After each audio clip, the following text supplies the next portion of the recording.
चल हो जा शुरू।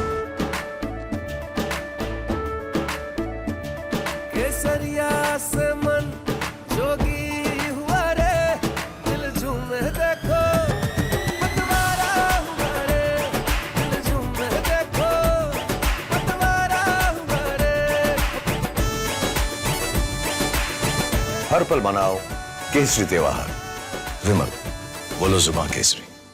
The Philippines has faced its Galwan moment against China when Chinese marine vessels of Coast Guard and Marine Militia cornered one Filipino marine vessel and rammed into it and boarded it, and the Chinese Coast Guard injured one of the Filipino officers and then broke the equipment on board and then carried away whatever weapons that were there on the Filipino ship.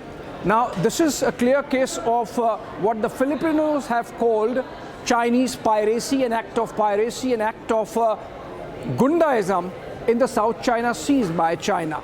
Now, this happened near Second Thomas Shoal in the South China Sea, which is about 200 kilometers from the Filipino coastline and more than 1,000 kilometers from the Hainan Island, which is the southernmost part of China. That gives you an idea of the kind of aggression China is showing in terms of its claims over the South China Seas. In fact, this military incident seems to be a direct consequence of activation of a law that was enacted by Beijing just about a few days back, and which is, according to which, the Chinese Coast Guard can take military action and detain any vessels that they find in territory which they perceive as belonging to China or to Chinese sovereignty. So essentially, irrespective of what the international law says or what the International Court of Arbitration has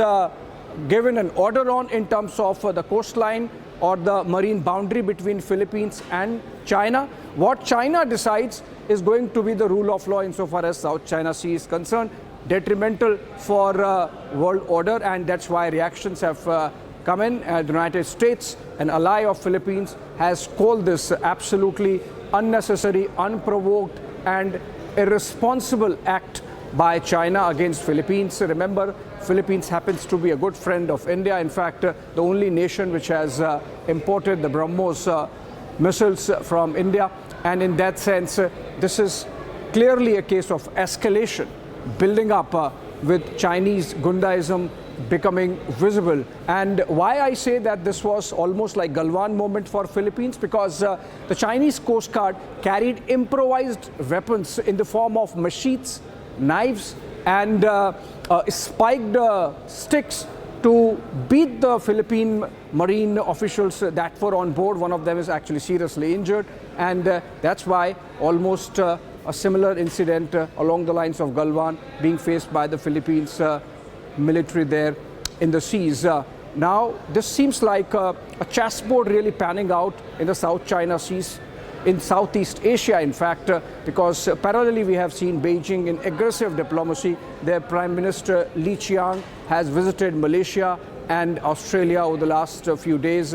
We have Vladimir Putin in North Korea for the last more than a day, and he's in fact traveling to Vietnam, an old ally of Russia, but interestingly, it seems at a time when the United States is not liking it because of the ongoing war in Europe. The West wants Russia to be increasingly isolated, and for a nation in Southeast Asia to be openly seen as friendly to Russia is something which they would not like. President Putin, of course, while North Korea is an ostracized nation by itself, traveling to Vietnam shows, or President Putin can show, that Russia, after all, despite all the effort of the West, is not that isolated. So taken together, these developments with Beijing flexing its muscle, not the first time, but in a military incident, is a clear case of escalation, and the chessboard really taking shape in the Southeast Asian region, with escalation building up in all these incidents. So we thought we should bring this to your notice in this edition of Get Me Right.